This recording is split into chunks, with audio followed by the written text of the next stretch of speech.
Hello my dear student, Learn Geography with Sanghamitra Karajuloi তোমালোকক পুনৰবাৰ স্বাগতম জনাইছো। আজি মই তোমালোকলৈ লৈ আহিছো ক্লাছ 6 সমাজ বিজ্ঞানৰ ভূগোল পাঠৰ এমচিকিউ চিৰিজৰ দ্বিতীয়টো ভিডিঅ'।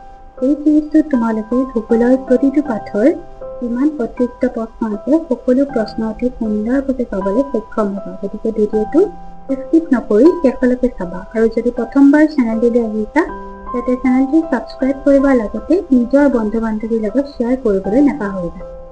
আজিৰ পাঠটো হ'ল পৃথিৱীৰ গতি। কোৱেশ্চনটো আহিছো, পৃথিৱীৰ গতি বুলিলে কি বুজা? পৃথিৱীৰ নিজৰ স্থান সলনি কৰাকেই পৃথিৱীৰ গতি বোলে।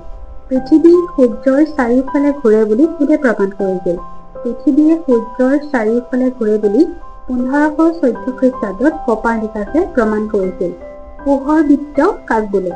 দিন আৰু ৰাতি হোৱা অংশ দুটাত এটা কাল্পনিক বৃত্তই বিভাগ কৰিছিল। এই বৃত্তটোক পোহৰ বৃত্ত বুলি কোৱা হয়। পৃথিৱীৰ কক্ষপথটো কেনেকুৱা? পৃথিৱীৰ কক্ষপথটো উপবৃত্তাকাৰ। নেক্সট, পৃথিৱীৰ সূৰ্যৰ চাৰিওফালে সম্পূৰ্ণ এপাক ঘূৰিবলৈ কিমান সময় লাগে? পৃথিৱীৰ সূৰ্যৰ চাৰিওফালে সম্পূৰ্ণ এপাক ঘূৰিবলৈ 365 দিন 6 ঘণ্টা সময়ৰ প্ৰয়োজন। অধিবৰ্ষ বা লিপ ইয়াৰ কাক বোলে? প্ৰতি 4 বছৰৰ মূৰে মূৰে ফেব্ৰুৱাৰী মাহটো এদিন বঢ়াই 28 দিনৰ পৰিৱৰ্তে 29 দিন গণনা কৰা হয়। এনেকৈ যিটো বছৰত এটা দিন বঢ়াই লোৱা হয় সেই দিনটোকে অধিবৰ্ষ বা লিপ ইয়াৰ বোলা হয়। অপসূৰ কি?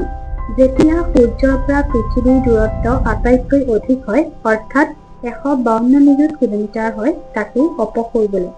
অপসূৰ 4 জুলাই তাৰিখে হয়। অনুসূৰ কি? যেতিয়া সূৰ্যৰ পৰা পৃথিৱীৰ দূৰত্ব আটাইতকৈ কম হয় অৰ্থাৎ 147.5 নিযুত কিলোমিটাৰ হয় তাকেই অনুসূৰ বোলে। 3 জানুৱাৰী তাৰিখে অনুসূৰ হয়। বছৰৰ কোনটো দিনত সূৰ্যৰ ৰশ্মি কৰ্কটক্ৰান্তিৰ ওপৰত পোনপটীয়াকৈ পৰে? বছৰৰ 22 জুন তাৰিখে সূৰ্যৰ ৰশ্মি কৰ্কটক্ৰান্তিৰ ওপৰত পোনপটীয়াকৈ পৰে। এইটোৱে হৈছে আটাইতকৈ দীঘল দিন আৰু আটাইতকৈ চুটি ৰাতি। বছৰৰ কোনটো দিনত সূৰ্যৰ ৰশ্মি মকৰক্ৰান্তিৰ ওপৰত পোনপটীয়াকৈ পৰে?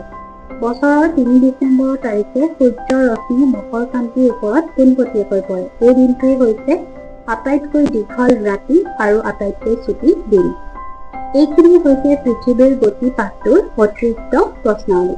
মই ভাবোঁ তোমালোকে প্ৰশ্নাৱলীখিনি বুজি পালা আৰু যদি বুজি পালা তেন্তে ভিডিঅ'টো লাইক কৰিবলৈ নাপাহৰিবা।